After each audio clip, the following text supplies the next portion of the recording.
Full contact fighter Dan Plasma here with Brad Terry. What's going on, Brad?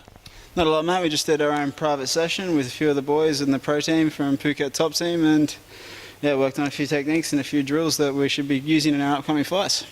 Great. Speaking of which, you got a fight coming up in the next few weeks. Yeah, I do. It's in Pro FC Taiwan. I'm fighting a guy called David Alexander from Australia. He's meant to be a striker, so haven't found out much about him, and I don't like to look my opponents up. I get my coaches and my teammates to do that, and they can tell me what is best for me to do, and I trust them, and I believe that they have my best intentions at heart. What's going on with your career at the moment? You've had some interesting fights. You've been the opponent in a lot of fights, and really done better than a lot of people have expected. Where do you stand now in your career? It's became pretty stagnant and stale in Asia anyway. It's very difficult for me to actually find fights because unfortunately a lot of people want to have padded records. They don't want to have a challenge ahead of them. They want to get their records up to be noticed by the bigger organizations, by ONE FC, Pro FC, UFC. They want to try and get there, and they want to, which I understand. It's probably a pathway that I should have taken, and so that's making it difficult for me to have fights. No one wants to go against a 3-3 fighter and possibly not look the greatest they possibly can. What do you think about that? What do you think about those fighters who really aren't going for the toughest fights they can go through and are actually looking for the easy fights just to get a good record? I think it's a very smart career move. I think if you want to make this a career and you want to make this a sport, if you want to do this for a living and if you love it, then yeah, go for your easy fights, get Sherdog on your side, get your record up, and then try and start picking then pick your harder fights. Then yeah, challenge yourself physically, mentally. Go for the tougher opponents. That's definitely not the road you've taken, man. You've taken the hardest opponents you definitely haven't backed down from any fights. What do you want in the next few years? What do you want to accomplish at this stage? Well, the next few years I should be moving back to Australia in the next few months, actually. I'm hoping to get on a lot of the I'm hoping to get on some of the local shows in Australia that have got some serious talent in them, and actually show my skills and actually have an opportunity to build myself from a new base and build myself up to hopefully become a top contender in those organizations or possibly a champion. What have you learned over here at Top Team? Muay Thai.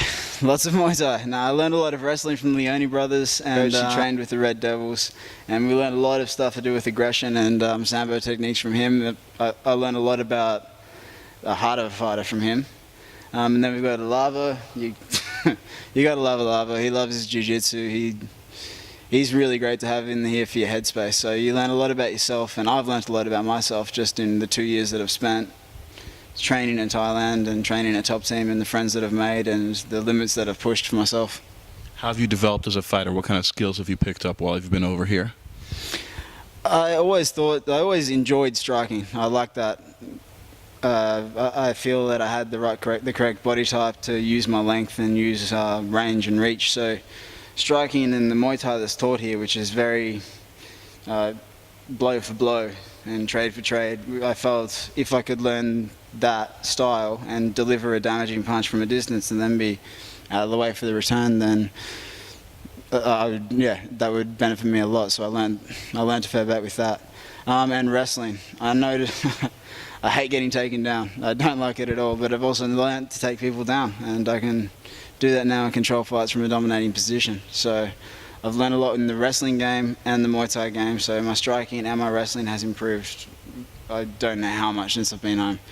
So that's what I have gained from here. And the jiu-jitsu, of course, yeah. I love learning under him, learning under someone that learnt under Carlson Gracie. Yeah, he teaches you a great mindset and a real competitor's mind, a competitor's brain, and a fighter's mind, a fighter's mindset. Nice. How do you do against the Leone brothers? I've rolled with them a few times, and they're just ferocious on the mat. I mean, they're just really aggressive wrestlers and ground fighters, and just excellent positioning and really good down there. How do you stack up against guys like that who are elite level wrestlers? The elite level wrestlers, especially Leone brothers, I like to call it little man wrestling. Like, you got your big wrestlers that come in and it just feels like you're being overpowered. It feels like you're being wrestled. But when you're against Anthony and Andrew, it's completely different. You feel the technicalities of wrestling. You feel how it's flowing. It's weird. I feel I don't stack up very well against them, but I have managed to get some takedowns on them, but some defenses against them. But I've learned more from them. They've been doing it since they're like 6 or 7, so I've been doing it for 5 years. It's pretty difficult to compete with some of the people that are at that level and have just been doing it the whole time. Now that you're going to take your career down under, besides just the jiu-jitsu, in terms of the wrestling, are you going to get something in terms of the training down under for the wrestling? Oh yes, I hope so. There's loads of jiu-jitsu people that are jiu-jitsu practitioners on the Gold Coast and in Australia. There's loads of black belts and loads of Brazilian black belts. Wrestling, I haven't actually looked for very many clubs that teach that predominantly. I do have a friend, Brendan O'Reilly. He competed in Tough Nations recently. He teaches wrestling and he has a good wrestling background. I'll have to go up there and train with his team for a few times a week. They're not too far away from me. Nice, man. Well, best of luck in the future, and congratulations on everything you've accomplished so far. You know, you've really done it like an honest fighter. You've gone for the tough fights. You haven't shied away from anything except for an easy fight, and you've challenged yourself, and it shows in your skills, and hopefully it'll pay off in your career in the future.